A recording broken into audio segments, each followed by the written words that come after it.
and girls. Today we are going to be talking about family trees. And our learning target is I can identify a family tree and understand its purpose. All right, let's say that together. I can identify a family tree and understand its purpose. And that goes with our learning standard. Photographs, letters, artifacts, and books can be used to learn about the past. All right, we're going to start off today by turning to our neighbors, and we are going to discuss what you think a family tree is. And what do you think it looks like? What do you think its purpose is? And why do you think that we use them? All right, so after that, we are going to call on 3 of you guys randomly, and we're going to talk about, as a group, what you guys talked about.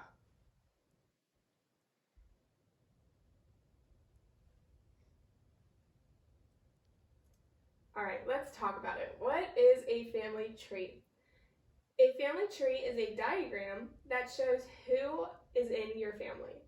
It contains you, your siblings, your parents, your grandparents, your aunts and uncles, your cousins, your grandparents, their parents, and so on. So everybody that you can think who is in your family is probably on this family tree.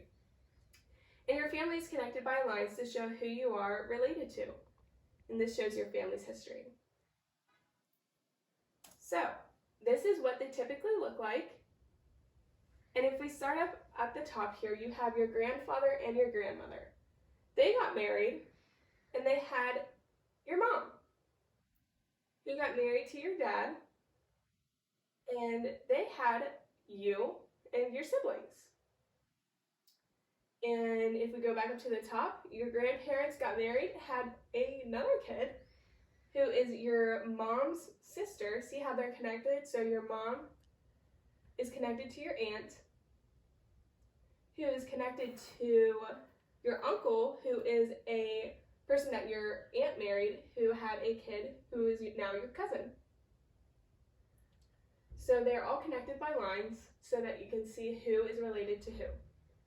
So your father would not be connected to your grandfather and your grandmother because your father did not come from your mother's side of the family.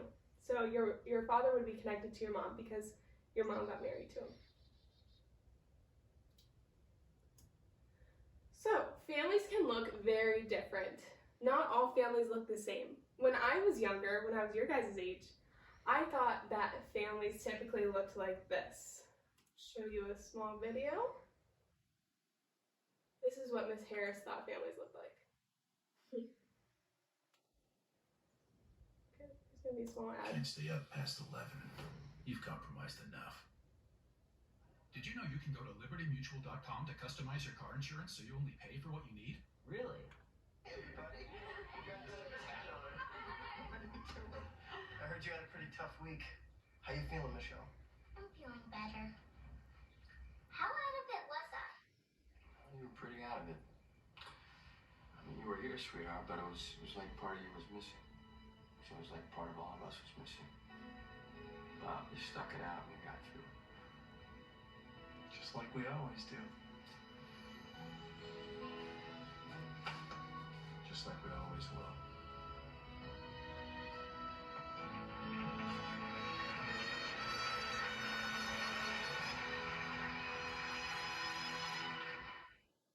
All right, in that small video clip, they showed a family. Let me put this back to present. All right, they showed a family that they were all very close, and typically there's a mom and a dad, and they have kids. But sometimes it's not always like that. Sometimes there's always just a single parent, like a single dad or a single mom, or sometimes your parents aren't in your family and it's your grandparents or it's a guardian, and that's okay. So our family trees might look a little different when we eventually get to that part. We might have different looking family trees, but we're going to learn from each other and we are going to discuss that and talk about it. And also in that video clip, it shows that they were like really close, like they were all hugging, and that also doesn't always happen, but that's okay because your family can also be different in that they're not related to you. So you might add in your friends, or maybe your parents had friends that are now